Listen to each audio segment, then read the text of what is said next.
see. Hello, Scott. You were just asking me a question, so I started to record this show. And what was I going to ask? Just ask it. We're just you and me talking, you know. My question was, I'm wondering, still wondering, like, how do you see life every day? Because you know a lot, you know, you have a lot of experience, and with your 2 books, everyday life is the same like our lives on the planet Earth, Scott? In some ways, and in some ways not. As far as getting up and eating and going to the store and doing all that kind of stuff, yeah. Building a rock waterfall fountain above a redwood deck with my brother for my mother, yeah. But that isn't really what my life is about. Much of my day is also focused on other realities while I'm here. When I go on these radio shows and I begin to get everybody comfortable in the trance state we call sleep, that they are experts in doing for themselves every night without realizing that's what they're doing, is they're putting the body in a trance. They're putting it on automatic so they can leave it every single night.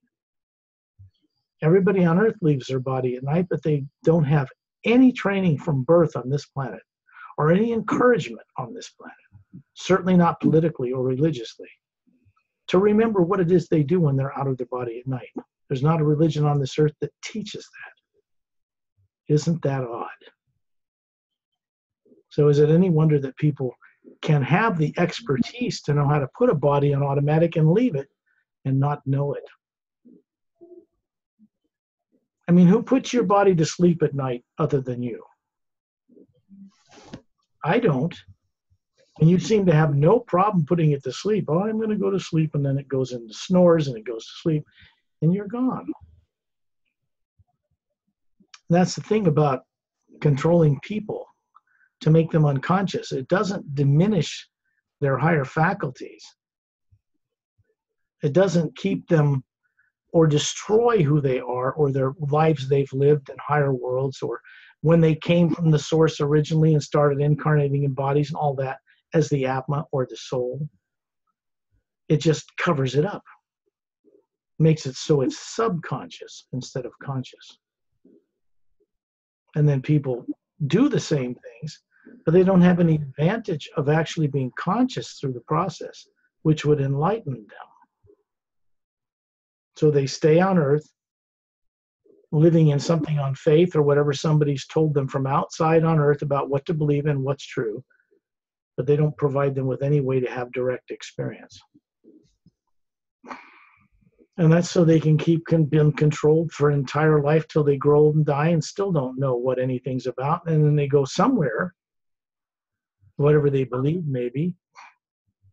But usually because of the subconscious fear of the unknown, their fear of what happened to them that put them on this earth with little to no memory when they were born here. They don't have any answers.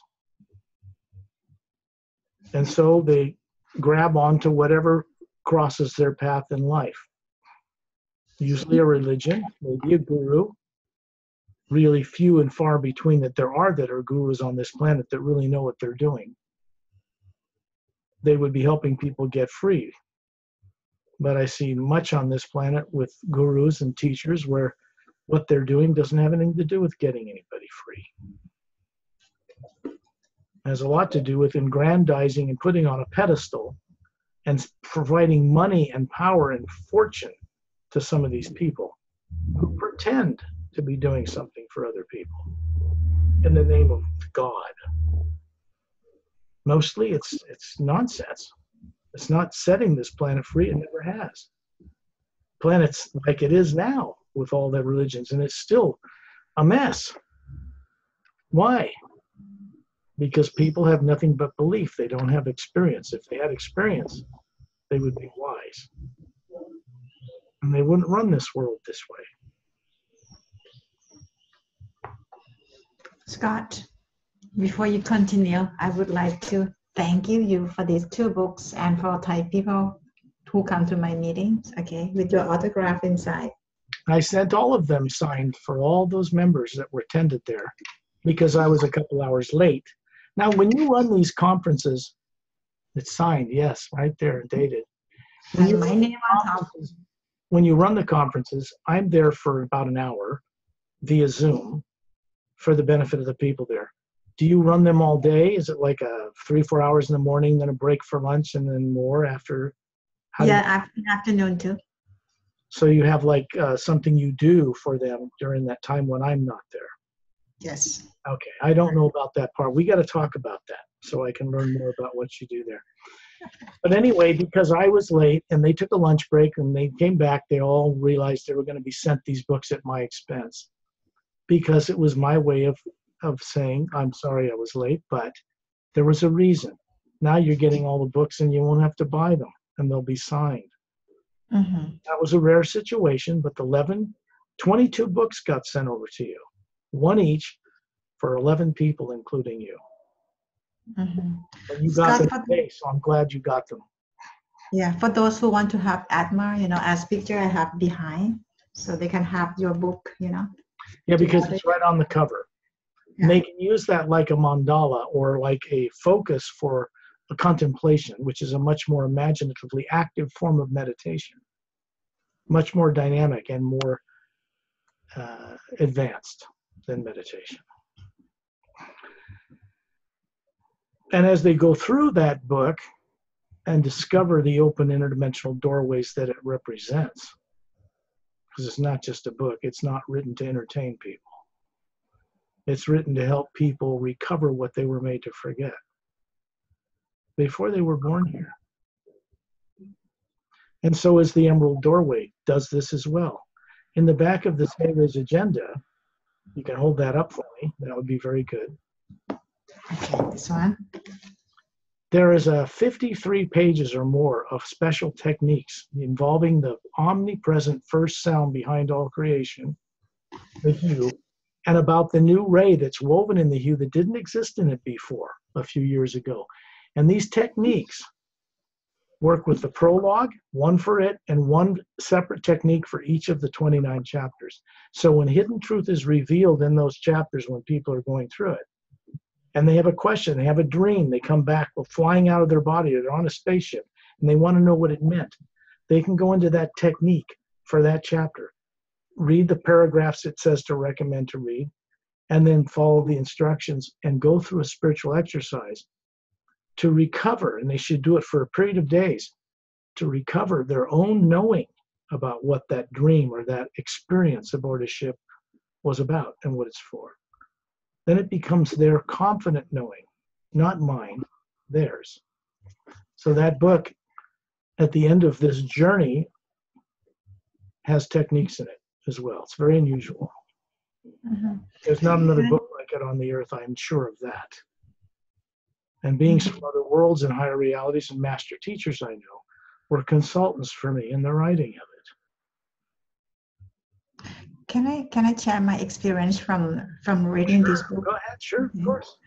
I couldn't put this book down once because I read from the phone. Okay, Scott, it has changed my life a lot. I have like less fear. Okay, life is very much happier than I was before I read this book. Mm-hmm. And also I have wonderful experiences with like master teachers, from this book and this book too. Yeah. I can't say enough, Scott. It's wonderful. I mean, you got to read them yourself, so you will know. Say now, hold up. Reading them. Hold up the Emerald Doorway for a moment. Okay. The Emerald Doorway, yeah. On this front cover, this is a scene from one further into this book. Everything that I write about is based on my direct experience and knowing certainty about what I write about. It's not theory. It's not faith. It's not speculation. It's what I have as direct experience. So I share with others on Earth for what will benefit them, and also what's coming through the universe now that didn't exist before that can help change this planet and its people, because they can't do it on their own. That light has a white core. It's on the front cover. And it has the colors around it, levels of teardrop-shaped lights that are glowing, and they are higher faculties. Same if you put white light through a spectrum, through a prism, then it breaks it up into the colors of the rainbow. And the same, each individual Atma or soul actually looks like that. It doesn't look like the body forms you see there. These main characters in this book are hovering on anti-gravitic disks high above the atmosphere of Earth. There's a ship out there with 3 pods on the bottom. That's an anti-gravity ship. Captain Kalem is the pilot of that ship. Melina is a human with blue skin. She's not from Earth. And this little guy here is Etta, and he's a Dren. He's a silica-based creature. He's not human. He's not carbon-based. He has a photographic memory. He's telepathic, as are these people. And his tail glows like crystal opal in bright sunlight. It's an organic creature that evolved with the ability to defy gravity. And this person in the center is Master Ramu. He's holding a crystal staff that has the symbol of the Egyptian Ankh on it, like a cross with a round hole with a circle. And it's a device. And he's introducing the Ancient One, or the source behind all life, to these people after the poles of planet Earth flipped 100,000 years ago, destroyed all the continents, and new continents rose up from the seafloor to take their place. This is much more ancient history than you'll find on Earth available to the public. And when he's introducing him to this Ancient One, he's really introducing to them what each one of them looks like when they're out of their body. Because they each look like that on a smaller scale, made of exactly the same energy as the source itself. What people call the Supreme Being or God is not a human body. Human beings did not come into existence as people think on Earth, because this form was created in the image of the source. This is not true. The source that we are, the real living being that runs a body, looks like that. It's spherical. Have people ever wondered why planets and suns and moons and stars are round? Why? Because beings who make them are like that. That's an ancient history that people have been made to forget when they're born on this planet. There's a whole history and understanding, galactic history, as to why that happened. And this unconscious state people are in on Earth can be reversed. Right now, what's underway out in the universe among so many millions of worlds and in higher dimensions is to reverse all that. So I wanted to say that about that too. Okay. It's the first book of the Parallel Time Trilogy. There are 3 written books. That's episode 1. The other 2 are written but not yet published. Scott, can you say this too? I've been to this ship too. Yeah, I took you there. Yeah, it's a mile long. It's cylindrical, flattened on the top, has a control or bridge control on each end, and these little oval-shaped windows that are about, 6 feet long horizontally and 3 feet high, all the way down the circumference of the middle of the ship. They're view portals, really. That ship's a mile long. The ships that are these little galactic scout craft, the more modern ones in the Galactic Alliance now, have these 3 semi-spheric pods on the bottom. They have a blue glow around them. It's an anti-gravitic glow. And they enter the ship in the middle section of it. There are no launch bay doors. They actually change their molecular time rate to a higher parallel dimension and move right through the hull and then lower it to land inside. There's no open doorways on that ship. It's for travel between interdimensional doorways to cover grand, vast distances of space in a very short period of time. And it can enter them from either end of the ship. So that is actually from one aspect, a scene in the ship itself. In the back, if you turn it over, this cover, oh, by the way, turn it back around. That is the planet Saturn in our solar system. The ship is disguised inside the ice rings that make up the rings of Saturn. And it's there to this day, stationed there permanently. Earth and our solar system is quarantined. And we'll get into more of that probably on this journey as to why that is. But it's for the benefit of everyone here. Also, they're not going to allow people from Earth, the way this world is run, to go out and play among the stars, because people on Earth are nuts. They don't get along as one government. They can't play together. They're dangerous. They're reactive, fear-driven. So that isn't the kind of thing that more advanced races are going to allow to come out and play out in the stars until this planet's ready to take its place. So what is underway now is being done to help people prepare to become part of the Galactic Alliance. Earth is destined to do that one day. Not the way it is now. And that's Mark Sandfield. He is the primary character. And that's him up in the High Sierra Mountains in California. There is a tent in the background. He was going on a solo camping trip. And he is approached by a being, a human being, on a spaceship and communicated with telepathically, scared the heck out of him.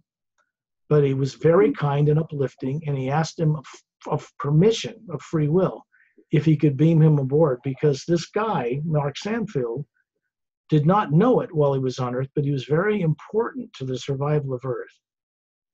And these three guys in these black costumes back here they look human, but they're not, and they're trying to kill him. And they blast out a section of this tree, and this guy, Monty, aboard the ship, beams him aboard to safety just in time. This is his first experience with advanced extraterrestrial life. He becomes part of a solution for this planet. So that's why he's on the back cover. People got to read these two books. Your life will change forever, I would say. The books are sold. People have to pay for them because there isn't any way for me to distribute them worldwide except through like Amazon or Barnes & Noble or iTunes or whatever, big corporations that can distribute these things. And they won't deal with me or have anything to do with me unless they get a part of it, unless they can sell them. So they're sold that way. But my work in general and why I'm on this planet, I don't charge money for it. As Perry knows, I do private sessions and group sessions with people to help them recover what they knew before they were born. Obviously, I can't practically do that for everybody on Earth. So the friends I'm in association with from out of town, in the hundreds of millions, are already working with some people on Earth and preparing to work with others, particularly at night when people are out of their body. Everybody puts their body to sleep in a trance state.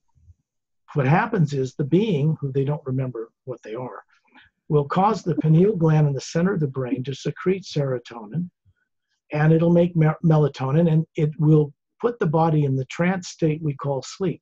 What it means is it's making the lungs work, heart work, blood circulate on automatic while you're gone. It means everybody leaves their body at night, but they grow up on a planet where there is no training whatsoever, not from the school systems, not from governments, not from religions, not from most gurus, that's for sure, that would mirror, while they're growing up at a young age, the importance of knowing what they're doing when they leave their body or even how to do it. So they grow up just unconsciously, like experts, knowing how to put the body asleep, but they don't know what it is they're doing or where they're going. They don't bring back the memory. So they have a fear of death, fear of who they are. They think they're a body. They look in the mirror and they think they're this. That's all wrong. Most of people on Earth right now believe that they're a physical body that has a soul somewhere that's somewhere abstract. And they don't realize that what they are that's running that body doesn't even look like this. It doesn't.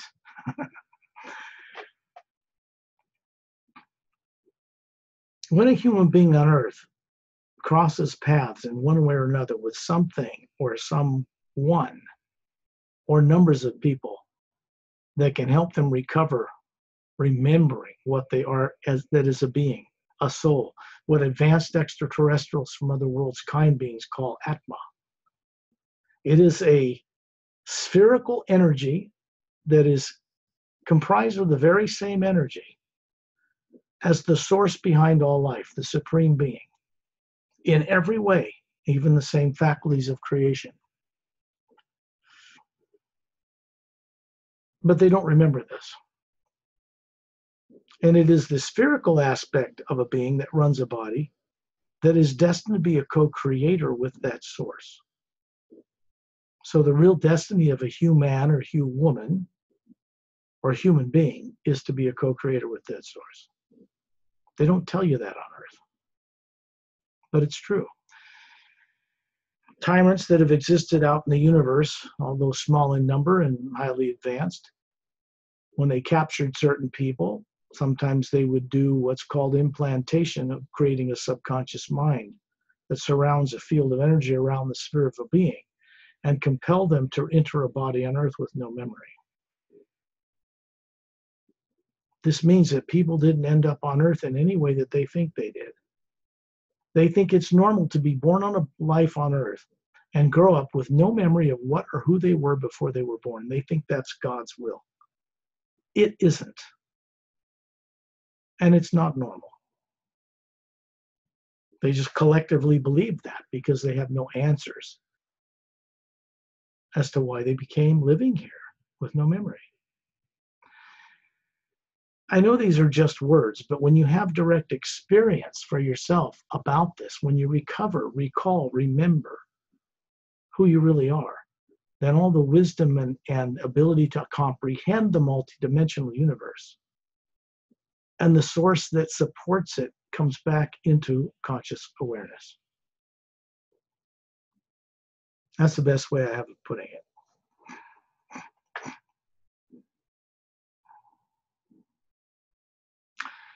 What motivates me to do this, say this radio show with you or with one with Gail or anything that I do, is not about power and money and fame and fortune on this planet. Those aren't the things that interest me.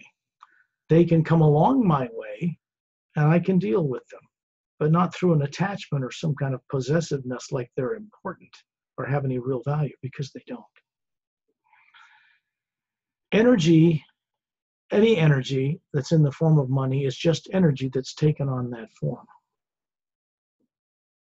But it rules most people when it takes on the form of money on Earth because it's artificial. It comes from the bark of trees with special ink and paper, and that's it. That's all it is. The monies that are used on Earth today are not backed by any precious metals. People are conditioned to have that it has value, so they'll exchange food and products and exchange money. But it's just conditioning. Not making it bad or good. It's just that most people on Earth fight and struggle to acquire it, thinking that it has real worth, but it doesn't. Because it's not backed by anything that has any real worth, like silver or gold or platinum or any of that. Those are traded separately. I can say this. It's okay to use it. It's okay to have it. Just don't be attached to it as if it's some kind of power in itself, because it isn't. And people that become fearfully attached to it use it to dominate and suppress other fellow beings. They do it because they're afraid if they don't do it to fellow human beings first, it will be done to them. This is incorrect thinking. There's nothing wrong with having or using it until we no longer want it. Because normal worlds out in space in our galaxy, and countless millions, don't even allow it. They don't use it. They don't trade with it. They don't barter. They grow up on world systems that people on Earth don't even know exist yet because it's classified still. They grow up on world systems where their motivation in childhood is to create or invent those things which will be of uplifting benefit for all life, and not just life on their planet.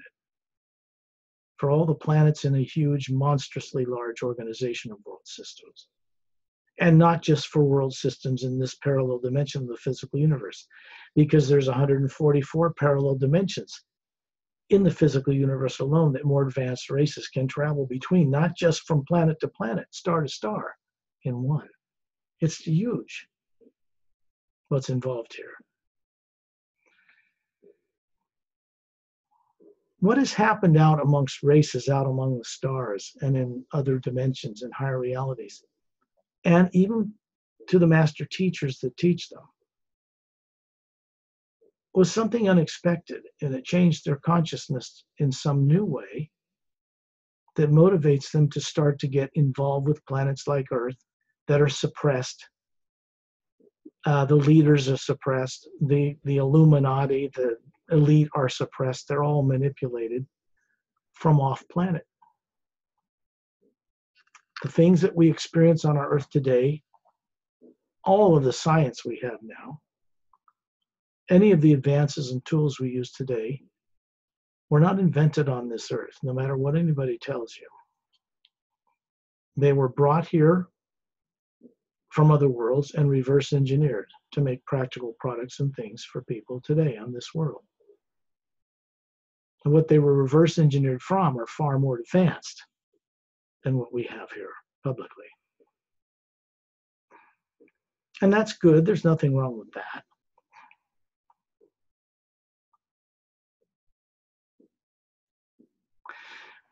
When beings begin to recover what they are as an Atma and not a physical body, they can pilot spaceships, they can go across the stars, they can travel between galaxies, but they don't have to use ships to do that only. They can also travel out of their body across planets to different stars, to higher dimensions that spaceships in the physical universe cannot go to. And there are more countless hundreds of millions of worlds in our galaxy alone, probably billions, that can travel among the stars who also can leave their body at will. Their children do it. They know how to do it from birth. They remember who they are when they're coming into a body. And their governments, benevolent, made up of the most wise people in their culture, don't have classified systems that keep everyone in the dark. Those are there out of fear. They were developed and constructed out of fear, either to prevent other nations that are more diabolical from getting technologies we're developing, or vice versa, and all the countries have done this. And that just serves to separate what this world needs to become in order to become accepted into a grand alliance of worlds, in which case, if we play our cards right, all the advanced technologies for traveling between galaxies and other worlds in different dimensions will be given to us at no charge, including the technicians and the experts to show us how to use it. This is what awaits the future of this planet, but not like it is now, because that will not be tolerated. We will not be allowed to play among the stars no matter what reverse engineering we have here, until this planet's run by one benevolent government system. And they're not crazy people who are run and motivated by power and greed and suppression of other people to aggrandize themselves. This is a structure and a system on this planet that is being retired permanently. It has no future, like people that run it now believe. And even the people that run it now understand it has no future. They may not be telling people on Earth what they know because it's classified, but they know there are limitations to what they're allowed to do out in space because of the way they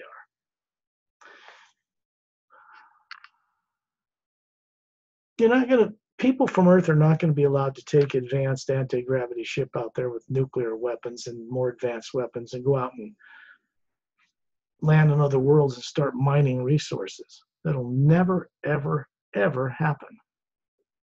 Because even though the public's not told it, space out there is already occupied by more advanced races than we are. The territory doesn't belong to us. If we want to play among the stars and utilize resources from other worlds and share, we're going to have to be a different culture on this planet than we are now. But we're not going to be allowed to do it because it would be destructive. And people from Earth would react with fear to the first strange thing they saw, and there would be nothing but destruction come from that. Radioactive materials in the more advanced races are outlawed. They don't use radioactive materials to power their ships. Which means that they've understood how to use higher forms of energy because they got out of their bodies into a higher plane and could understand it and brought it back down here. Otherwise, you'll never understand it. Beings that traverse the stars freely are multidimensional in their thinking from birth. And people aren't born in the traumatic ways in other worlds that they are on Earth. They aren't raised in the way they are on Earth. Just because, for now, the governments on this planet, at the end of World War II, decided to classify at all expense any information they had about extraterrestrial life, which is what was done after World War II, doesn't mean, and nor did they plan it to mean, that it would be permanent.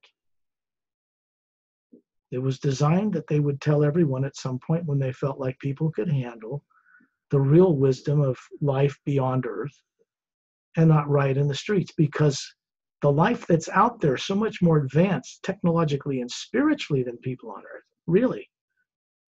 It kind of would upset the religious belief systems to some degree, and that the real understanding of what the source behind all life is and how to communicate with it, how to co-create with it, how to understand it, is not in the belief systems of people on Earth. They're told they can't comprehend that till they die and go to some heaven. This is not true. It never was.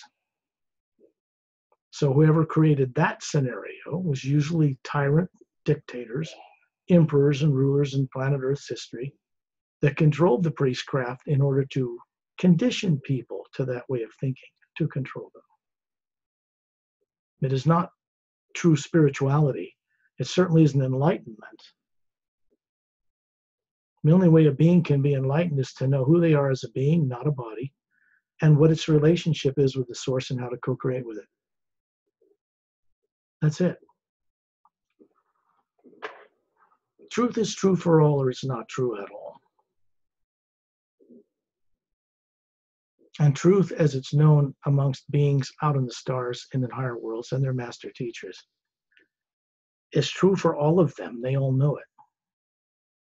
If something isn't true, or it's a misdirection, or an outright fabrication, or a lie to control them, then it will have something to do with not giving you experience and requiring that you just believe what someone tells you to believe while you're alive. This is wrong in every way that it can be, because it doesn't allow for people to gain any real growth, come to Earth under the will of God and actually advance and grow. You can't if you can't remember who you are or what you knew and all your other existences out there in eternity as an Atma, an energy form that is not nuclear. It's not made of atoms or electrons or protons. It is an energy that existed before all that was brought into creation. And the beings that run bodies unconsciously on Earth came from that distant past. They just don't remember it. In fact, they probably fear it now. So what's underway out among the stars in the higher dimensions that never happened before in the hundreds of billions of years of creation? The best way to put it is that something much greater has been brought into creation to take the place of the experiment we call evil. Because it's a failed experiment and it doesn't work. It never did. It was something that was done long ago to encourage beings to co-create and be unselfish and work for the good of all life, and it didn't work. Beings were supposed to go into the lower worlds, inhabit, run bodies, not be stuck in them, get experience, and come back to that source and deliver their insights on new ways to do things. The source itself does not know the future. It doesn't have all the answers, because we are collectively what makes up that source. And collectively together, it's much bigger than the sum of its parts. It means we as beings were meant to go into these bodies and these other dimensions and create ways to make the lower dimensions of time and space, where negative and positive run, mirrors of the upper worlds, above the void, beyond the void that's known to some religions on earth, to most Buddhist monks, not just them, but others. They believe and they're taught that that's it. There's nothing beyond it. And this is not correct. There are many higher planes beyond that. And if beings aren't taught it, they don't know it, they'll never imagine it. And if they can't imagine it, they'll never get this omnipresent living force underlying and supporting all life to co-create getting them there. Because we're responsible to use our imagination properly. To imagine what's in the upper worlds, one has to at least have a guide or remember what it was like that they once knew, that they were made to forget.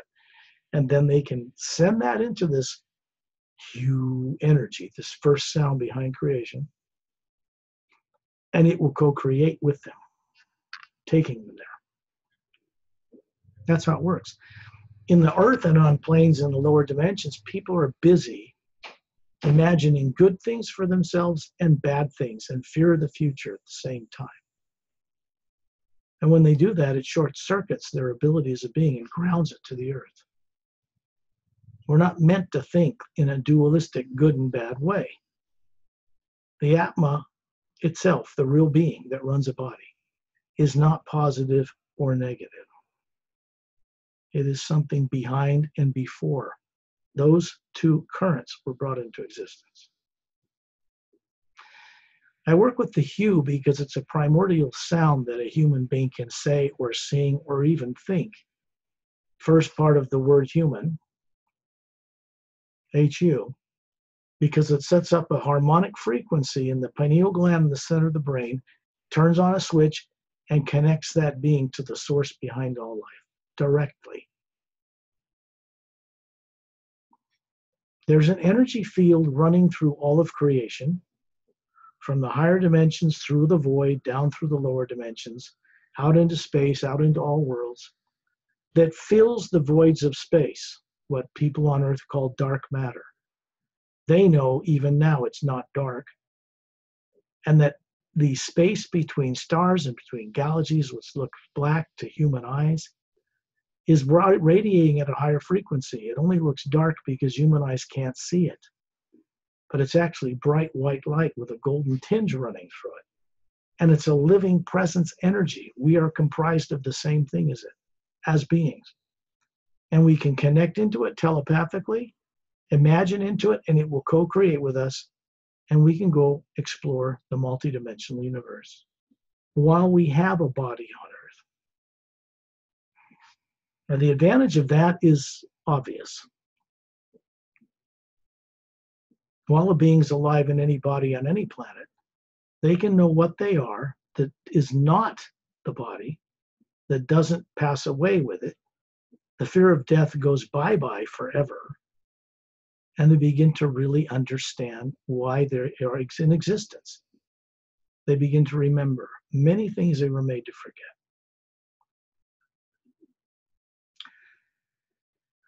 The best way of putting this is that when people have their own awakening experience of this for themselves, then they know. And speculation and theory drop away. Fear of the future drops away. Faith drops away. Faith is a great place to start, but it's a terrible place to end up if the faith someone works with does not lead them to direct experience, which is what it's meant to do. When tyrants get a hold of faith, they suppress people with it. It's just that simple. And what I think most people need to understand is that tyrants who do that are more suppressed themselves than the people they suppress, because something was done to them to make them behave that way, that was not their consent, that was done to them by aspects of things in galactic history that are not of this world.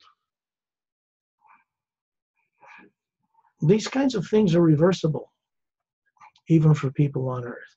There is no allowed technology in a classified system. even if they knew it, to apply it to the masses of people on earth to set them free. And until the classified system fulfills its original documentation, which was to deliver the truth to all people here at one day, then there won't be any technology here that can set people free. That has to be brought here from beyond this planet. Because there are beings out there that have never, they don't even have subconscious minds. People on earth say, oh, I have a subconscious mind. That's what I was taught growing up.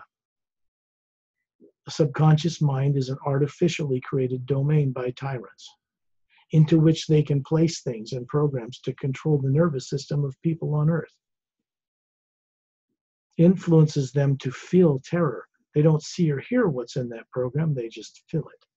And this misdirects their thinking and their choices so that they can't wake up in a lifetime. That too is reversible. The first thing people can do to begin to reverse that is to connect to the source for themselves by their own experience. Instead of taking my word for it, go into the hue. Go into a contemplation, 10, 15, 20 minutes. Ask to be shown deliberately hidden truth on a grand multidimensional scale and the much greater knowing of the expansive love with it. When people put those words out and they send out that request, it's one that this omnipresent force responds to co-create, giving them what they ask for. Because that request means that being wants to wake up, be enlightened, recover, so they too can contribute to the grand uplifting benefit of all life like they're meant to. That's why it responds uniquely, especially today. There's a new kind of consciousness, a new ray, I call it, in this omnipresent first sound behind all creation that was there before the lower dimensions of etheric and mental and causal and astral and physical dimensions were even made. It was there already, and we are comprised of it. The energy that makes us up as a being is made up, is it. It's like a drop of this pure conscious individual energy floating in an ocean of the exact same energy. And that's what the Supreme Source really looks like. And it has a center. And there are planes beyond that. When beings begin to remember this, where they came from, everything starts to be reversed in their long journey through countless lifetimes on many levels. And they begin to fulfill what they originally were meant to fulfill. Collectively, with billions, trillions of beings from other realities that are involved in this now, we begin to find out and implement ways to make the lower dimensions, which are positive and negative, good and bad, into mirrors of the dimensions that exist above the void. That was our job. That's really what we're meant to do. It's never been accomplished. And now it can be for the first time. So this is what motivates me to do what I do. I have no other motivation than that. It isn't about power and money and things on this planet. I go out to other ships and other places, other planets, other dimensions, all the time, every day. So my focus isn't about how important planet Earth is. However, it is focused on the fact that we realize, those of us who aren't really from here, that the people on Earth, as unconscious as they are, once knew great things and had great wisdom. And their potential, when set free, can contribute greatly to creating a whole new direction for creation. Not just the liberation of this planet, millions of others and many dimensions. But then, when the experiment of evil is done away with and replaced with that which motivates people to only create that which is of uplifting benefit to all life, there needs to be no cattle prod of evil anymore.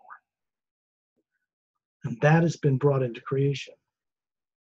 Recently, unexpectedly, it changes the destructive Armageddon prophesied destiny of worlds permanently in a new direction. So this is what motivates my work. Let's say we go on a little journey Well, Perry, would you like to ask any questions, or is anybody that you're in your group or? Yeah, I have a question from our viewers, Scott. Hold on, please. She said from Shannon Sweeney, what if we cannot duplicate what you described exactly? I seem to go in and out of images in my mind with some similar to what you say and sometimes very different. But rather than that, get upset with myself, I try to just allow it and follow the best I can. It's very simple. When you begin to work with the hue, it's going to begin to work with beings who can help remove subconscious programs in a subconscious mind you don't even know what's in it. And as people begin to have higher experience, they're also going to experience the moving away, or they're going to experience the removal of some of these control mechanisms. And they're going to be experiencing some wonderful things maybe, and then maybe they'll have fear. Fear is an artificially created implant program. It's not real. It isn't a normal human emotion. Anger, hatred, doubt, speculation, theory, even faith, they're not regular or normal human emotions because they're based on belief that comes from outside, from someone who's telling you something to believe in that you yourself have not experienced. This is a problem for people on Earth because it keeps them from growing, from changing, from advancing. It takes time and need to practice, Scott.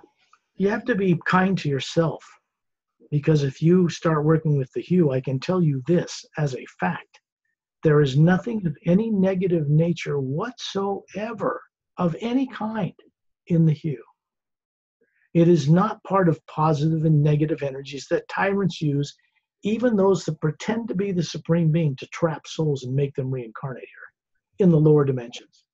The source is not them. The source energy is not positive and negative. There's no negative in it whatsoever. So if a person works with the hue and they have a frightful experience, it's something that was programmed into them that is being removed. Be kind and patient to yourself. Go into the hue and keep doing it. If you do it enough, where you go past the fear, it'll shut that fear right off. It is a switch. The hue will shut off any negative emotion. But the mind and the programs of things that are in people that they don't remember are meant to keep them terrorized of the source behind all life, to keep them in terror of leaving their body because they think the devil or Satan will get them. What they don't realize is if they're on Earth right now with no memory or little memory of who they were or what they knew before they were born here, they've already been got. They're already caught. They're already here with no memory. So it isn't possible for them to get trapped when they leave their body. The reverse is true. They start leaving their body consciously. They begin to remember everything that they were made to forget. Tyrants don't want that. Unfortunately, well, it's fortunate, but tyrants really don't have a say in this matter anymore. Because beings beyond them, above them, are changing even them as we speak. Which is why we can have this telepathic journey we're having right now and not have it tampered with or shut down from space or from a satellite or military or government. Because they're benefiting from it. They're not going to shut it down. They want to find a way to tell the truth to everybody and survive and have their families fine and have everything just fine. And that's what's being provided. Because what energies are passing through this earth now, they can't control it at all. Not with their military, not with weapons. And it's doing things, it's changing things. But it has never threatened them. It hasn't shot them, put them up against the wall, have everybody riot in the streets and go hang everybody that's been lying to them all this time. Because what was done to the people that lied to them was done more severely to get them to do that than it was done to you. Once people begin to realize that, then they're on the right co-creative path to help transform this planet because it's coming.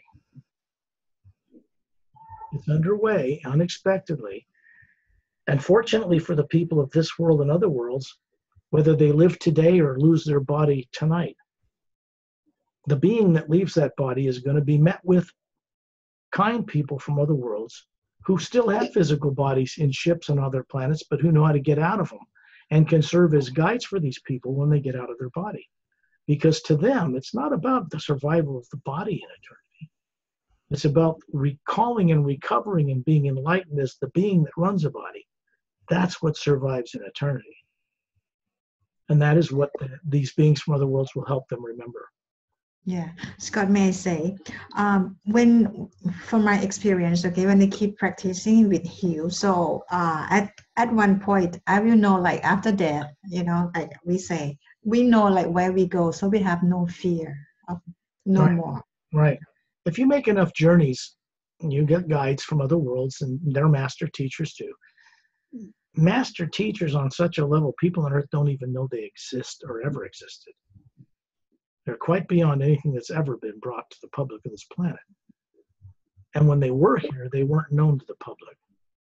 Many of those teachers are now becoming available to people on Earth. And the technicians and the people that have been trained from other worlds that know how to do this, how to help set a person free from subconscious terror that's running them. The beings that are met with them out of body at night, when they put the body in the trance state called sleep, they're going to be meeting with some very uplifting beings. And they're going to feel safe, and they're going to be able to understand and provide of true free will, their own real awakened true free will, to get the assistance of these beings, which is required. They are not tyrants. People need to be awake enough to accept their help. And then they can help transform people. And they can do it. All the worlds I've been on, countless millions that I know about, they don't function as human populations and other types of races that are humanoid or not human, but advanced in kind. They don't function like people on Earth at all. Their worlds are not like people on Earth. There are not huge cities with skyscrapers and people stacked on each other. They don't pollute their own skies. They don't set off nuclear weapons in their own atmosphere. They don't do anything that would harm life or themselves. That is a form of insanity. For a group of beings or mass on a planet to think they're normal, who would deliberately sell products and do things that would harm the entire planet, is a form of insanity. And beings from other worlds see us this way. Because they know in potential, the Atmas that are unconscious down here doing this have great potential to be kind, wondrous, benevolent beings, co-create with others. But they need to remember that first. They're not going to be allowed to go out there, outside the solar system. It's just that simple. They won't be. So, fortunately, the destiny that's changed out there is changing Earth's destiny. To answer that question of this one person that wrote to you, if you're afraid when you use the hue, it's not the hue that's causing the fear. It's the fear in your subconscious that's trying to keep you from using the hue. It's an automatic program full of terror and torture and death that was implanted in people before they were forced to incarnate here. It is a history they do not know or remember. Things are underway out in space and in other dimensions to change this. And in a way, for the first time for people of Earth, because Earth, under a treaty that was written 500,000 years ago at the end of a great galactic war, Earth became like Switzerland, a planet where beings could be brought here even by tyrants or good people. Small places on Earth allowed to have scientific research stations, or allowed to do anything but dominate this planet. So no one race from the stars has ever owned this planet, if you hadn't noticed. There's a reason for that. And people don't know it. They don't remember it.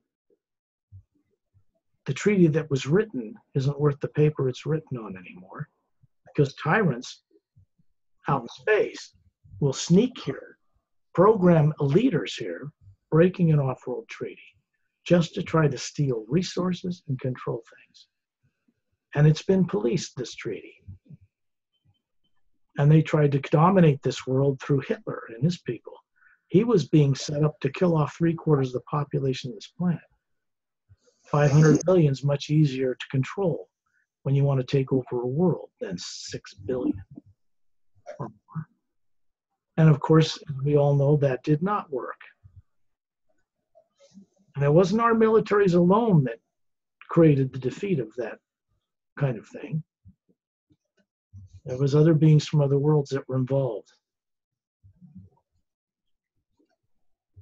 The German scientists under Hitler were not smarter than other scientists. They were illegally given information they had not earned by tyrant beings. It was an attempt to control this planet, and it failed.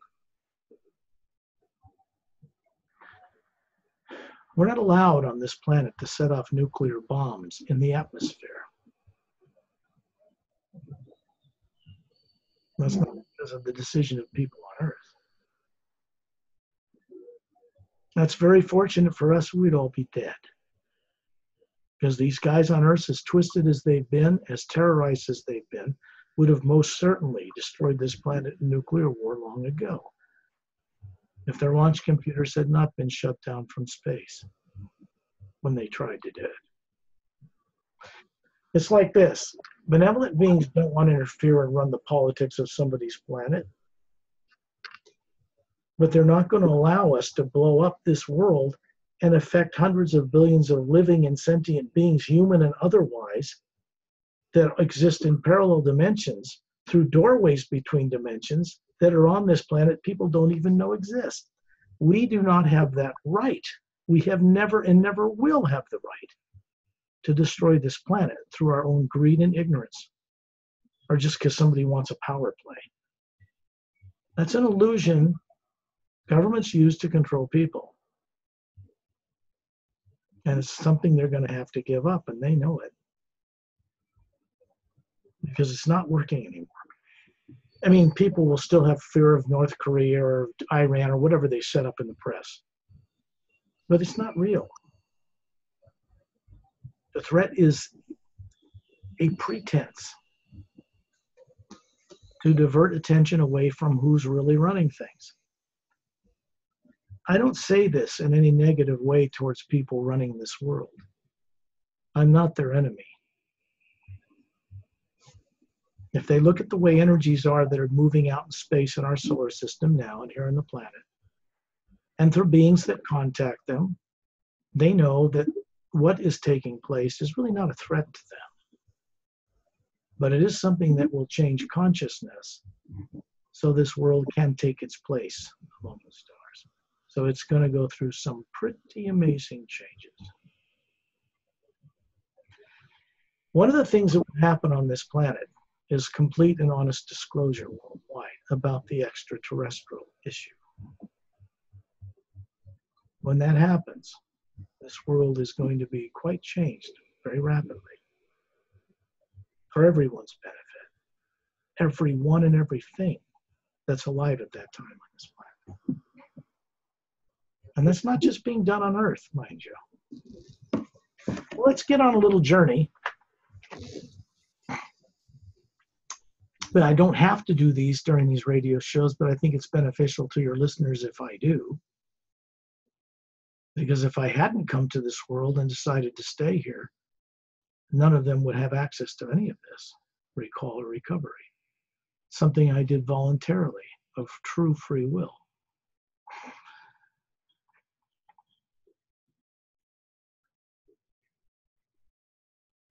If you get relaxed and sit in a chair, lay in a bed or on the carpet, this is the same thing you do when you go to sleep at night. You lay your body out and you just go into this thing you call sleep. And you don't remember anything usually until morning.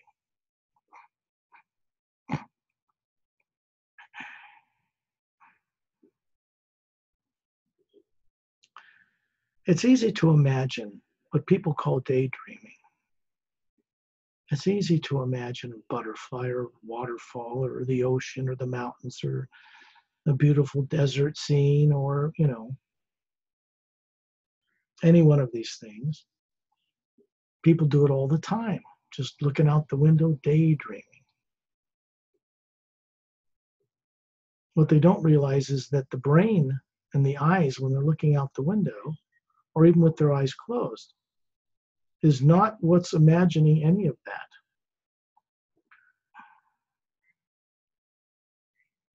There is no faculty in the human brain that can see images like you have a movie projector in your head and a projector screen upon which they're projected. This is all wrong in the thinking of people on Earth. When a person's daydreaming, the being that's running the body, that's spherical, what people call soul, is actually seeing that somewhere else in the multidimensional creation, either on Earth or another dimension, parallel dimension, or another planet, a higher dimension. People have dreams of flying in a body at night while they're asleep. Well, that's a life they're living in what's called the astral plane, next plane up, the plane of emotion. All matter is moved and created and moved around by emotion, not by thought. In the earth world, things are moved by effort, pushing stuff around. A little higher plane, up in the mental plane, things are done through thought, not through emotion. And matter is moved and manipulated more directly, just through thought. The Atma that can move between all those planes and the bodies that people have living in them, they don't even know they have,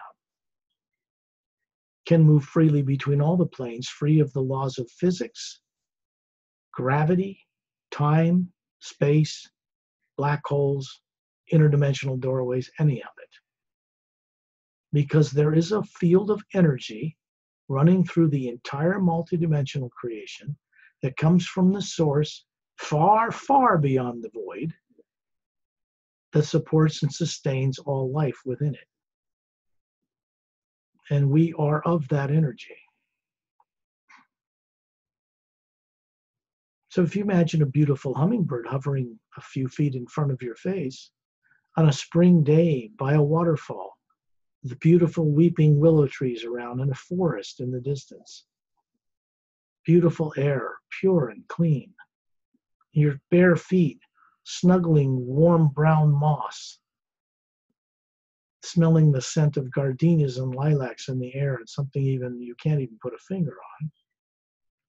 And it feels like when you breathe in, the air comes through your lungs and goes out your back. And when you breathe out, it flows right through you like you're connected to the atmosphere, the energy in it. And when you look above your head, you see a sphere of light, like the picture that's on Perry's wall back there, hovering above your body. This is the real you. This is what runs a physical body, animates it. Mental and emotional thought, brilliance, artistry, all comes from that, run through the brain of a body that's been conditioned from birth to get it coordinated to handle motion and sight and sound, singing and vocal cords, talking, running, squatting, jumping, moving, twisting. The brain is more set up to handle that kind of thing. The being above it running it can look into the multidimensional universe and know things that the brain you've grown up with was never trained to do. It has no memory of other lives and other worlds the Atma has run in eternity, because it was never brought into the awareness of the brain and the human body you have on Earth. So to recover that kind of awareness, you got to get above or beyond the body and the brain and into the state of consciousness you really are. And then you can bring back awareness of that to this life you have on Earth. It works like that.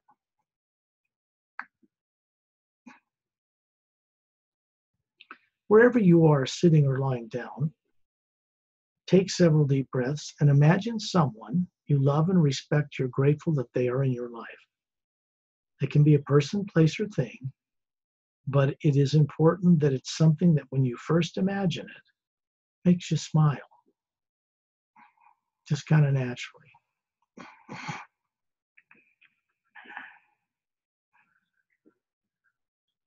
Then send out this statement. This is a telepathic thing you're doing as a being, not a body, not a brain. Here's what you're going to send into this omnipresent first sound that supports and sustains all life in the grand multidimensional universe. I do it myself every day in exactly the same humble way. Here's what I send out. Safely show me deliberately hidden truth on a grand multidimensional scale, and the much greater knowing of the expansive love within it.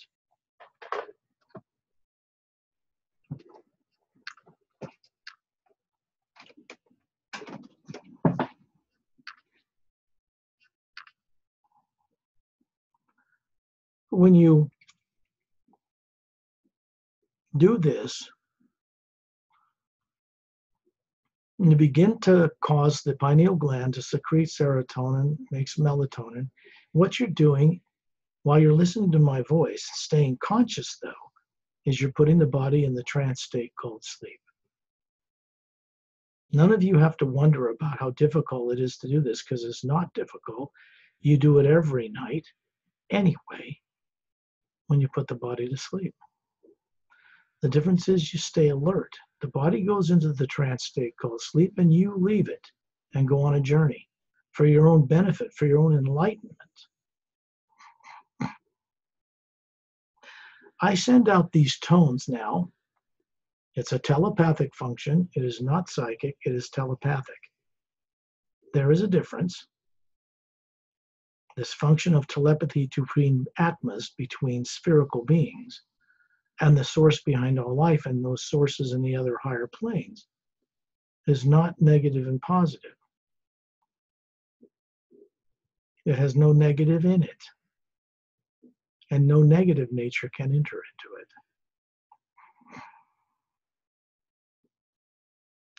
I'll send out these tones, the hue, and increase the pitch on them, the tone higher and higher, because what it's doing is connecting to the dimension above the physical, to the astral, where all of you run a life there as a spherical being, to the causal, mental, and etheric, where you're also having lives there, and it connects them up.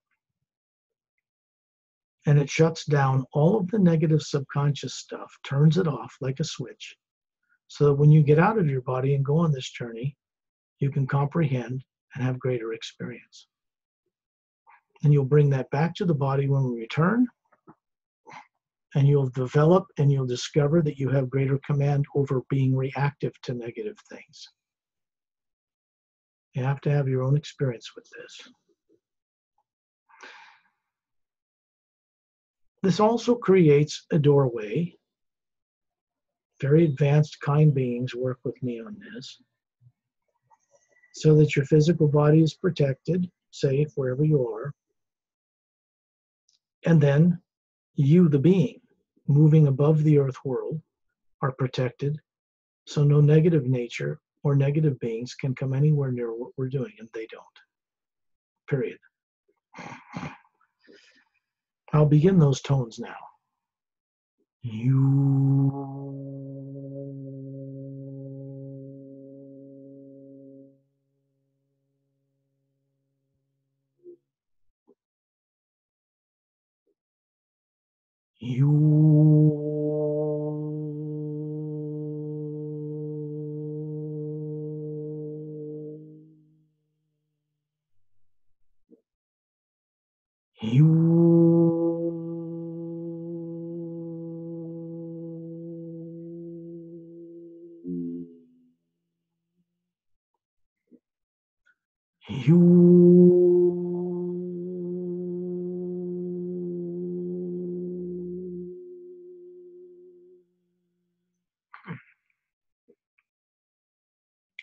You.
The hue is sent out through the imaginative faculty of the Atma, not in the brain of a human being. It's that which runs the human body. It isn't shaped like a human body. It is spherical energy. And it sends out a connection to each plane, each dimension. It goes beyond the void, above the etheric plane. It goes into the upper worlds, what people think of as heaven, but this is quite beyond the heavens they know of in the lower dimensions. And it connects to the source of all life there. And once that's done, a being begins to be guided by the hue to return when they've forgotten to even do it for maybe billions of years. It begins to reverse things. And this becomes each person's direct experience in their own time, in the comfort of their own way. The vast host of beings I work with from other worlds and higher dimensions and master teachers work with this new ray in the hue that is designed to work in the lower dimensions now for the first time, to inspire people to create only that which will be of uplifting benefit to all life. And this requires that they become conscious of all life in the grand multidimensional creation on all levels. Because the source behind all life never requested, required, or asked us to worship it. Tyrants did that in between it and us. The only thing that that source requires is that we respect it and each other and all life, because that is divine love. To do that, to respect all life, you have to become aware once again of the vast nature of life that exists in all the levels and all the worlds. The Atma is capable of understanding and comprehending this. The real you. The physical body you grew up with on earth is not. But you can condition it, or I should say, transform it to the degree that you can bring back awareness of these journeys to it, so that it becomes accustomed to and conditioned to knowing and thinking and understanding the enlightened state of thinking as a multidimensional being. Since none of you grew up with any of this, this takes some doing and the assistance of a number of wonderful beings in order to get a person on earth to recover what they have been forced to forget in a history they no longer remember.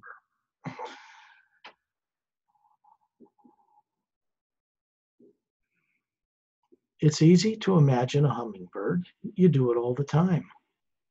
Now imagine yourself as a sphere of energy floating above your physical body, sitting in that chair or laying on that bed or on that carpet, looking down on it kindly. The body then goes into the trance state called sleep.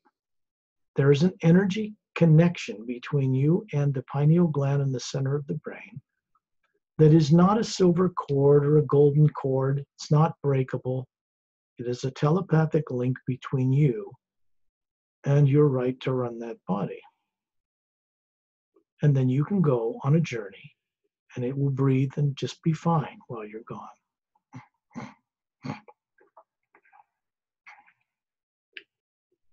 Look around your room from the ceiling, looking down on the body. Find yourself hovering in the atmosphere above Earth. In the atmosphere above where you live, maybe at 5,000 feet, looking down on the city from above.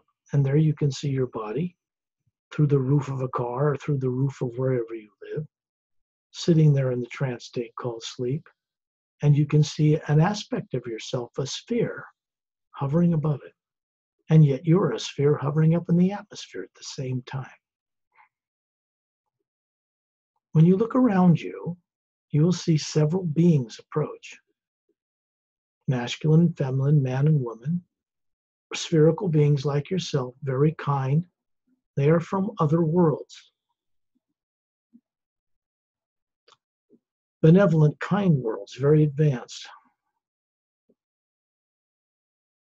And wherever their ships are, some of them stationed in Earth's atmosphere out in the solar system, other crew members run the ship while they sit in the back somewhere and leave their bodies to join us on this journey, to be of benefit to you, the real you. And they're asking you to go forward, and then you suddenly find yourself in space above planet Earth, in the black void of space. You don't feel cold, there's no heat, no radiation bothers you, you're comfortable, you're exhilarated because you're floating in the orbit like the space shuttle. Everybody knows what the Earth looks like from pictures of that, or from the Hubble telescope that's photographed the Earth from the high orbit around the planet. And you can see the polar ice caps. You can see the land and the oceans. You don't see any walls between countries or cities from up here. One planet, one land, one ocean, turning on its axis, and there's the moon circling the planet with all the crater marks on it. No atmosphere. It does not turn on its axis, it just moves around the sun in an orbit without turning. So it always shows us the same face, which means we never see what's on the backside of the moon from Earth.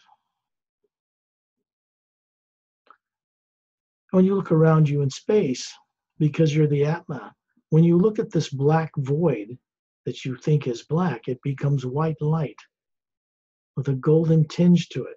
And it's absolutely thick in the black void of space between the moon and the Earth, between you hovering in it and those worlds, and between you and other planets in our solar system, between solar systems and galaxies. And this white light extends between galaxies, filling the so-called black void of space that isn't a void at all. It doesn't have oxygen, but it's full of living energy, yes. And we move and live and have our being on that energy. And we can travel on it to other galaxies, to other planets, to higher dimensions, cross the void, up into the upper worlds, and return from whence we once came. And that is our destiny, to return to the source from all the experiences we've had.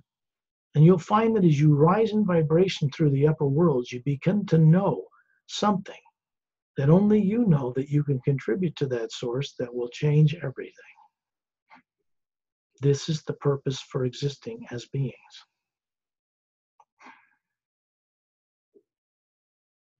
When you look down on the Earth from space here, you're going to see there's a friend of mine named Ambassador Torellian.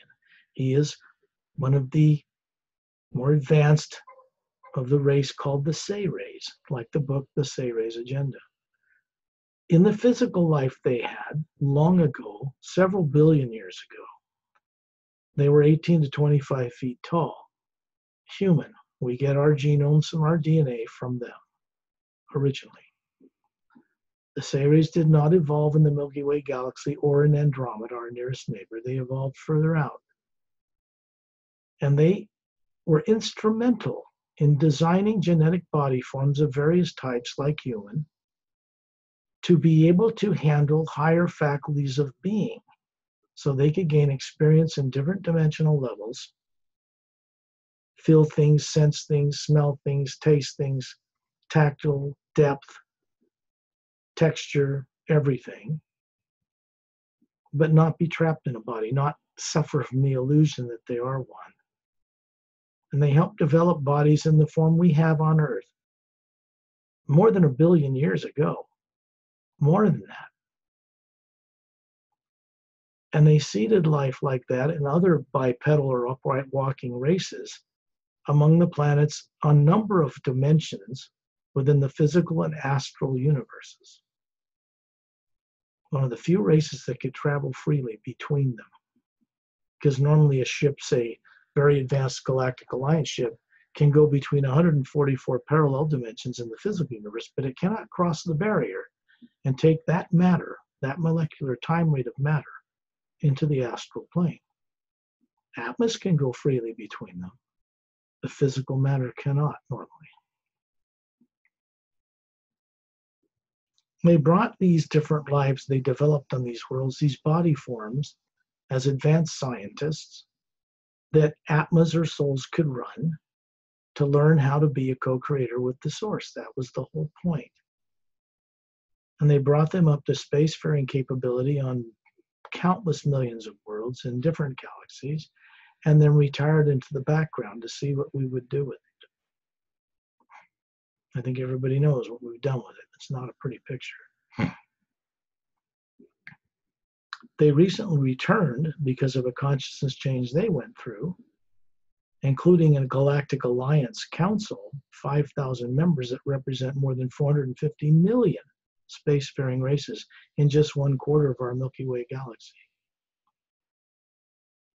The consciousness that changed them recently to begin to be focused more on Earth, to recover old friends and relatives and things that they long lost, who are suffering in Earth bodies with no memory. To do that, Earth has to go through quite a transformation.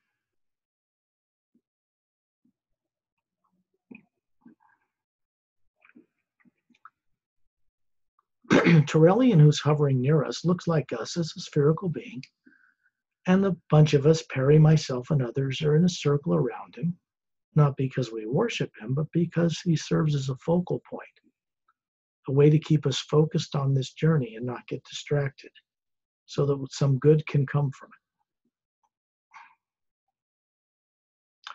The Ceres immortalized their physical bodies over 1 billion years ago. That doesn't mean they made their physical bodies 36 years old, never age. No, it means they dematerialized them into an energy and stored them in one of the teardrops that make up the different layers of their being as an Atma. And they can manifest at will a fully materialized physical body to carry out a mission on any plane. And when they're done, dematerialize it. They aren't stuck in the illusion of being a body. They're capable of imparting this wisdom and understanding to people like us when we're ready. There are also other beings hovering in space above Earth here.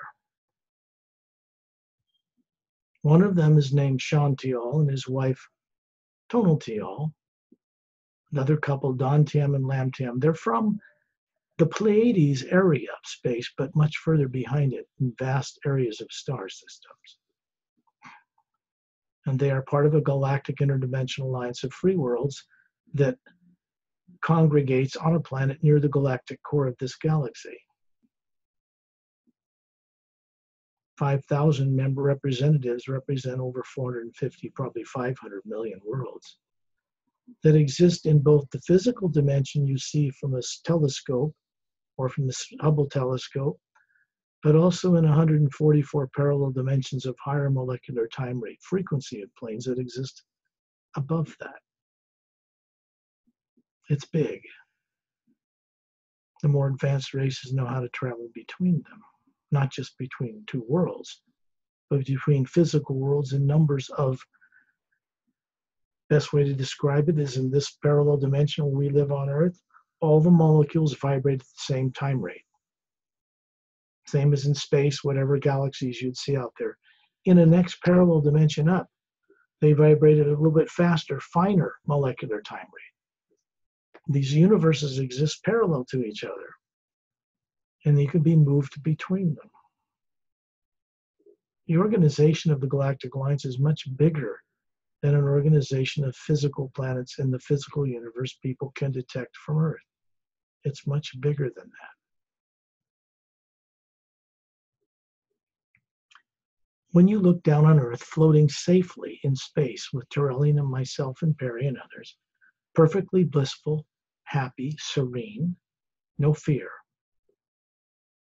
you can see that there is like a heat wave that flows over the planet Earth. And it changes before you. You can see that this Earth is now planet Earth in the same place, but it doesn't have polar ice caps. There is one large continent centered over the equator of the planet that stretches from one hemisphere to the other, about half the planet. It's wider at the top in the middle and comes down below the equator and comes more to a point. On the other side of the planet, you can see right through it as an Atma. There's another continent 2/3 its size, centered over the equator. When you look and see where the moon was, it's now got oxygen and atmosphere and clouds and rivers and lakes, 5 dome cities. On the front side you can see. And this Earth, this moon is turning on its axis. It's full of life. And as it turns, you can see there's another dome city on what we call the backside of the moon. What you're looking at is Earth as it exists, 2 more parallel dimensions up from where we are on Earth. 3rd parallel dimension out of 144. And this is what Earth and the moon look like there. Beings from other worlds, from the Galactic Alliance, can move between that reality and the one we're used to, back and forth, and into others. When you look down on the bottom of this continent, there's a world, there's this continent, there's a half-moon bay-shaped, emerald glowing beach. You can see it from space. It literally draws you to it. It's beautiful. Turellian and myself and others, some master teachers that I'll introduce at some point. One is named Opelum, another one Master Ramu, and there's some others, are here to experience what we do. They learn from us, because what we're doing now, people on Earth are not supposed to be able to do. And yet, we're able to do it anyway, even after being suppressed. This is surprising to many of the races from other worlds. It tells them we have great potential. And you can see this beach, and suddenly you're moving through the atmosphere of this planet in a circle around Turellian, like stars around a galaxy. And we move down into the atmosphere, down to the equator, and then down to the bottom of the center of that continent until we're hovering above this half-moon bay-shaped emerald glowing beach. It's emerald sand. Actually, if you look closely, these little sand particles are little polished emeralds, very high grade, quite transparent. And there's a foot of glow of green light above it. And you can feel your feet, bare feet, sinking into that sand about a foot. And it feels soothing. And a green energy moves up your legs. And it moves up into, when you look up, you have a physical presence there. It's made of energy. It looks like you. It's not a physical body, though. And it moves up into the white core of your being, hovering above that form.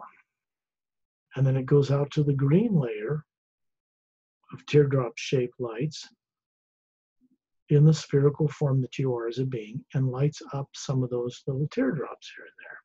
These are higher faculties of awareness turning on.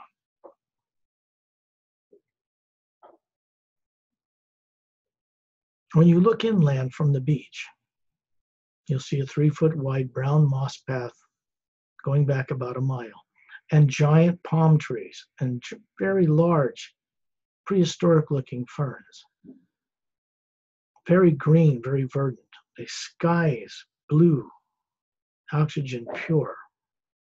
No pollutants in the water or the air on this planet. And you're going to find yourself hovering above this path and moving into the distance about a mile. Terrellian is ahead of us, and then we stop and look down, and you'll see there is a circle, maybe 100 feet across, of white marble. It's a floor, a stone floor. And off to the left and surrounding it is tall lavender grass, 4 feet high. Just gently moving in a soft breeze. You can smell the smell of lilacs and gardenias and something else even more profound in the air. And you can see that there's a statue on a blue pedestal, like a slightly high rectangle. It's not that high. It's not square. It's a little rectangle, blue pedestal made of a blue stone with gold in it, polished. And standing upon it is the statue of a woman, made of quartz, transparent, flawless, perfect.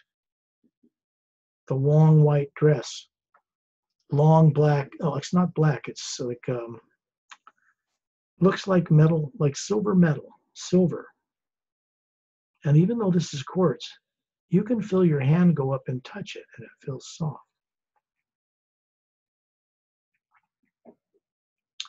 She has violet eyes and slightly pointed ears like an elf. Her hands are out to the side, palms open with a green energy around them, and you can see this green energy coming from their hands is connecting to that beach a mile away and lighting it up. You can see a foot-tall green halo above the sand. The statue of this woman is 10 feet tall. She's bare feet. She has 2 great big wings like an angel out of quartz sticking up behind her back. They represent the ability of the Atma to fly in or out of bodies. It's not representative of an angelic order on earth. It's much higher than that. And when you look inside this quartz and you look at the face, you can see a woman just behind the quartz staring back at you. Lovely. She has a gold band around her head and a teardrop-shaped, faceted emerald green crystal attached to it. And she represents a race of beings 180 degrees on the upper side of the Milky Way galaxy from Earth on a planet called Zentranaman 1. This human woman, taller than humans on Earth, longer neck, a little bit longer fingers and torso, but elegant, is married to a man on that planet who are like the leaders of that world and a huge organization of world systems, even larger than the Galactic Alliance, and they've recently joined together in harmony. She was a gift brought to this Earth, this parallel dimension Earth, in a higher frequency to make a connection for this green energy. They're very adept at it, and has to do with the ability to recall and remember things you were made to forget. It's a type of healing energy, but it's also practical. It works in a way in the new ray to bring about awakening in people on Earth from this world. It's in a higher parallel dimension in such a way that they begin to recall what they were made to forget in a balanced way, so their life remains balanced. In fact, their lives become more balanced through the process. And you just had that run up your legs and go into your being out at the beach. We're going to move ourselves as a group inside, right through the quartz side of this woman. You're going to feel your sphere move right through it effortlessly, as if it was an energy field. And when you're inside, you're going to be in a huge chamber of green energy, and they're floating in the atmosphere, in the center of it, maybe 50 feet away, is this woman, the actual being. She lowers her hands and greets us with a hand over her heart and just slightly nods. So we'll do the same out of respect. And she'll point, she'll wave her hand around this green atmosphere, and you can see worlds upon worlds without end, whirling around you. Suns and planets and moons of very advanced races that represent their organization of world systems in our Milky Way galaxy. This woman, who is here to visit with us from her world, teleported here, was here instantly.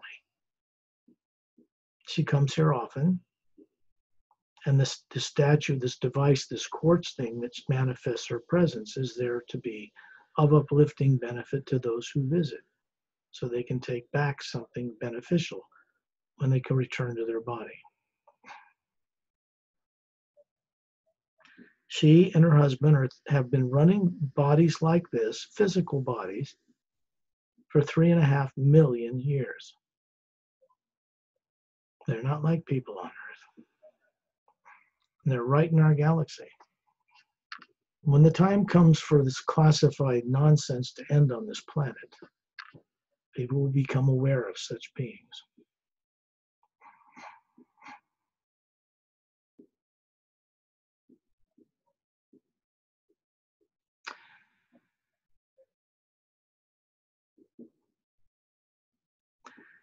You can see off in the distance, she's pointing into floating in the atmosphere as the representation, this green energy, of a completely water-covered world. It has 3 moons circling it, all with life on them, vibrant life, domed cities. Those moons are the size of Earth. The planet they circle, full of life, is 4 times larger than Earth, and it has a trinar sun system in the distance, meaning these planets circle a large sun that has a smaller sun circling it and a smaller sun circling it. It's a trinar system. And it is located in another area of our galaxy far away in this 3rd parallel dimension at a higher time rate than what you're used to seeing on Earth. And when you look at this world system, you're going to find that you're suddenly hovering in space with Terrellian and myself above it, across the Milky Way galaxy in a higher frequency. And when you look at this world, you can see that it is covered completely with blue-green ocean. No polar ice caps.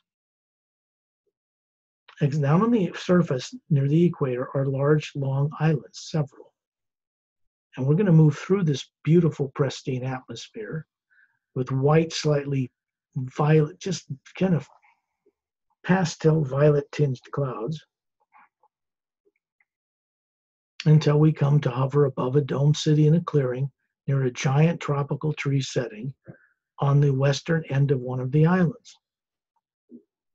And you can see in the distance in other clearings, domed cities all over this island, maybe 5 or 6.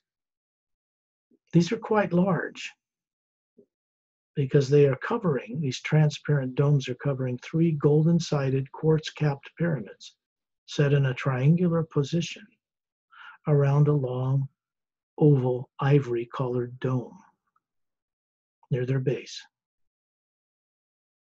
They each have a little bit of a mountain range about halfway around the far circumference, with waterfalls and rivers that are produced here for the pleasure of the people. They represent mountains and rains and snow on other worlds because their world does not have them. And near the back of the large dome, these 3 domes, these three pyramids rather, is a large lake, and many ivory-colored dome individual dwellings with little white marble roadways connecting them, little walkways.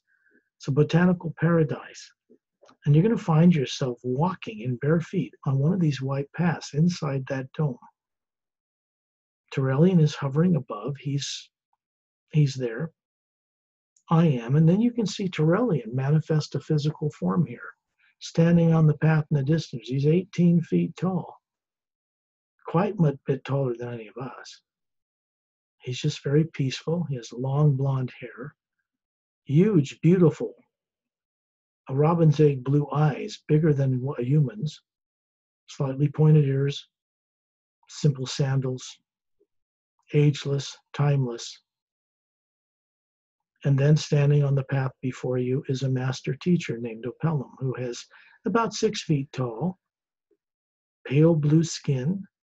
He holds up his hands. He's got little webs between his fingers, a little bit longer the fingers than people on Earth. And he lifts his neck up, and you'll see 3 little slits, very unobtrusive, hardly noticeable. This species, which are human like us, evolved on a world very, very long time ago called Oceania, and they can breathe underwater or on land. Many of their cities are on the bottom of the Oceanian oceans. And he's pointing to the 3 pyramids in the distance, and we find ourselves hovering above the long, kind of a curved, oval, ivory-colored dome. And we're going to move down inside that dome and find that we're standing on a blue marble pedestal, a platform, and there is a transport tube with the top open. It's double-ended like a quartz crystal. And there are seats that are white leather, look like leather. And this is a transport tube that enters a transport car that enters a tube that's open-ended with a half sphere swung upward. And it enters it, and the tube closes, and you hear a sip sound, and it seals. And the whole tube lights up with blue light. And the car, the front tip of it and the back start pulsating from blue to red to white light and back and forth. Moves between them. And then it darts away at lightning speed down the tube. We get above the dome as the Atmas.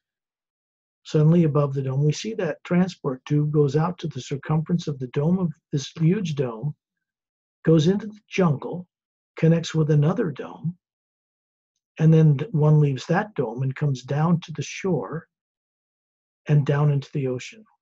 And we're going to follow it. As beings, we're moving down into the ocean water, following this transport. It's moving in this vacuum tube. It goes all the way down several thousand feet and then enters another dome on the bottom of the ocean floor that's like the one on the surface. And when you look out into the distance, you can see there are numbers of domes in the distance on the ocean floor that these transport tubes connect to.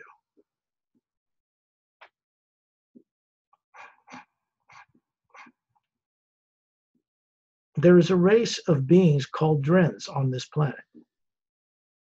And if you look at the transport tube connecting to that dome on the bottom of the ocean, there are huge volcanic emptied tubes. Millions and millions of years ago, these tubes emptied volcanic lava to the surface to create the islands. And empty hollow tubes were left behind. And over time, a race of beings evolved inside them. They are known as Drens. They are silica-based. He's on the front cover of the Emerald Doorway book. His name is Etta, one of them. Courageous to a fault, more loving and dedicated to their wife and kids than people on Earth understand. Telepathic, has a photographic memory, vocal cords. They're lovely singers, but he could talk to you out loud or telepathically. And he's not human. And if you go inside this dome, or not this dome, but this volcanic tube, you suddenly find yourself inside a huge chamber that's luminous like daylight. There's a mineral in the walls and a moss in the floor that produces its own light, cool chemical light. And there are beautiful botanic walkways and pathways leading far into the distance. And you're going to see someone flying 4 feet above that pathway with his tail from the root to the tip glowing like crystal opal in bright sunlight. And he comes up, he's about 3 feet long, and he hovers in front of us, waves his little fingers and says hi. And you hear his voice, mellow male voice in your head. And he says, I'm Etta. Has big bulbous blue eyes, and a long kind of a chin. And the crease around his chin looks like he's smiling even when he's not. Has strong legs and hind legs, but his fingers are like of a human, very dexterous. And he stands upright, levitating a few feet off the ground. Just to introduce himself, he says, I am a Dren. And in the distance, you can see many other Drens, males and females and little children approaching, hovering above the ground. And then they land on their feet and walk up to us. And they begin to sing. It is the most beautiful sound between their voices you've ever heard. It is perfect harmony, and it moves in a wave like water. This is a gift they're giving to us, also to show us that if you look above their heads, you'll see an Atma hovering there, just like us. And they aren't human, but they are soul, they are Atmas. And then we have to leave this place. We can't stay too long. So I would say just put your hand over your heart and thank them, because they were excited to meet us. And you'll find yourself above this world of Oceania with the 3 moons around it that has life on it, and dome cities, and the 3 suns. And you'll find yourself in the green atmosphere by this tall woman who is also saying that they were pleased to meet us and were looking forward to meet all of us. Then you find yourself outside this statue, this quartz statue of this woman, hovering above the white marble floor in the parallel dimension of Earth. When you look in the distance, you can see a tall snow-capped mountain. And as the jungle trees recede, they become blue-green forest trees. There is a dome city at its base, like the ones we just left. This one was brought here and built here under the supervision of Opelum. And it is on an Earth in a dimension a little higher than ours, right in the space where you walk around in the daytime. And if you know how to change your vibration rate, you can become part of it and see it. So we're doing this as the Atma, which can move between these realities without a ship.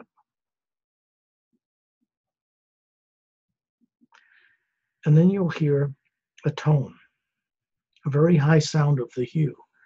And as it becomes louder, you discover that it is comprised of millions of men and women's voices singing in perfect harmony on multidimensional levels. And you're in space above this planet that looks like Earth but has no polar ice caps. The big continent with the emerald green beach down at the bottom. The moon with life on it in dome cities. Our sun in the distance.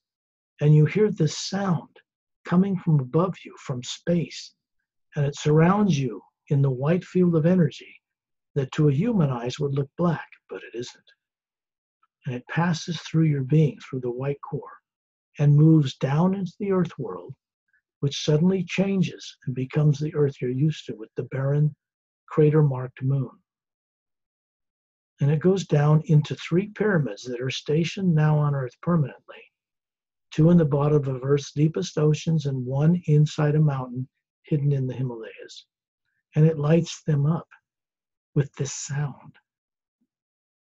And you find yourself hovering above in the atmosphere, in the city where you are. And then you find yourself hovering above your physical body, looking down on it in the trance state, and you smile. That means the white core of your being is smiling.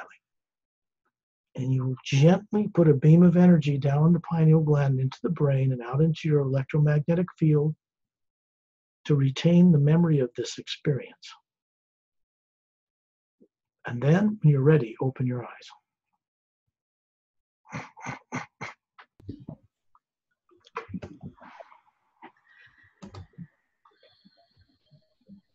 That was a long one, hey? Yeah, sorry, I have the sound problem, but it's okay.